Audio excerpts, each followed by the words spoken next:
த்ரிஷா அவங்க துணை முதலமைச்சரா கூட ஆகலாம். இதுல என்ன தப்பு இருக்குன்னு இப்ப நிறைய பேர் த்ரிஷா அவங்களுக்கு ஆதரவு கொடுக்கறாங்களா? திரைத்துறையில அவங்களோட பேரே மாறுதா?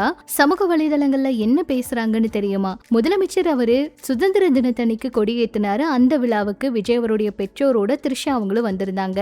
அவங்க அம்மாவும் வந்திருந்தாங்க. முதல் வரிசையில 2 பேருக்கும் இடம் ஒதுக்கப்பட்டிருந்துச்சு. பெரிய சர்ச்சை கிண்டல்கள் எல்லாம் ஏற்படுத்திய ஒரு சூழல்ல மூத்த பெண் ரசிகை ஒருத்தவங்க என்ன சொல்லியிருக்காங்கன்னா, தென்னிந்திய சினிமாவில கடந்த 5 வருஷமா டாப் ஹீரோயினா ஒருத்தவங்க இருக்காங்கன்னா அது த்ரிஷா தான். கடைசியா அவங்க நடிச்ச கருப்பு படம் கூட மெகா ஹிட் ஆச்சு. அடுத்ததா சிரஞ்சீவி அவர் கூட நடிச்சிருக்க விஸ்வம்பரா திரைப்படம் சீக்கிரமா ரிலீஸ் ஆக இருக்கு. இதெல்லாம் தவிர்த்து தமிழ்ல இன்னும் சில படங்கள் அவங்க கமிட் ஆயிருக்காங்க.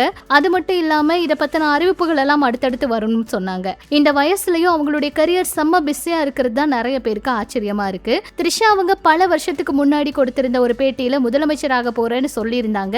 இப்ப விஜய் அவர் முதலமைச்சர் ஆனதுக்கு அப்புறம் அவரோட எல்லா இடங்கள்லயும் த்ரிஷா அவங்க இருக்காங்க. அதை பார்க்க முடிஞ்சது. நிஜமா நிறைய பேர் இதை தேவையில்லாமையும் பேசுறாங்க. த்ரிஷா அவங்க அம்மா கூட தான் இந்த சுதந்திர தின விழாவில் கலந்துக்கிட்டாங்க. ஆனா இது மிகப்பெரிய சர்ச்சையாச்சு. ஏன்னா குடும்பத்துல மனைவிக்கும் மகனுக்கும் கிடைக்காத ஒரு முதல் இடம் த்ரிஷா அவங்களுக்கு ஏன் கொடுக்கறாங்க அப்படிங்கிற கேள்வி நிறைய பேர் தங்கச்சியா இருந்தா கூட தப்பா அப்படின்னு எல்லாம் கூட கேட்டுட்டு இருக்காங்க. ஆனா த்ரிஷா அவங்க சமூக வலைதளங்கள்ல பதிவிடுற ஒவ்வொரு புகைப்படமே எப்பவும் அதிர்ச்சியை தான் ஏற்படுத்திட்டு இருக்கு. அந்த வகையில சமீபத்துல த்ரிஷா அவங்களுக்கு நிறைய பேரோட ஆதரவும் கிடைச்சிட்டு இருக்காம். இந்த நிலையில த்ரிஷா அவங்க துணை முதலமைச்சர் ஆனா கூட சரியாதான் இருக்கும்னு ஒரு மூத்த ரசிகை சனியார் யூடியூப் சேனல்ல பேட்டி கொடுத்திருக்காங்க.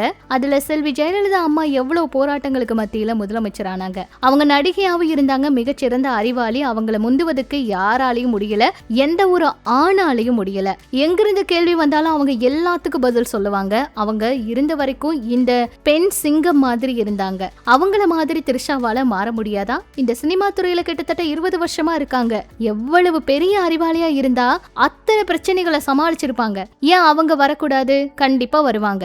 அவங்கள ஏன் தேர்தல்ல நிக்க வைக்க கூடாது? துணை முதலமைச்சர் மட்டும் கிடையாது, அதுக்கு மேல ஒரு பதவி கூட அவங்களுக்கு கொடுக்கலாம். அதுக்கு கூட அவங்க பொருந்துவாங்க.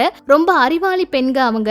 பெண்கள் எல்லாருமே அவங்களுக்கு ஆதரவு கொடுப்பாங்க இப்படின்னு சொல்லியிருக்காங்க. இந்த வீடியோ சமூக வலைதளங்கள்ல வைரல் ஆயிட்டு இருக்கு. அதை பார்த்த நிறைய பேர் இதெல்லாம் எதுக்கு பண்றீங்க, ப்ரமோஷனுக்காக இப்படி எல்லாம் பண்ணுவீங்களான்னு கூட திட்டிக்கிட்டு இருக்காங்க. இதை பற்றி உங்களோட கருத்துக்களை சொல்லுங்க. இன்னும் இது போல சினிமா அரசியல் தகவலை தெரிஞ்சுக்க நம்ம சேனல் கூட இணைச்சிருங்க.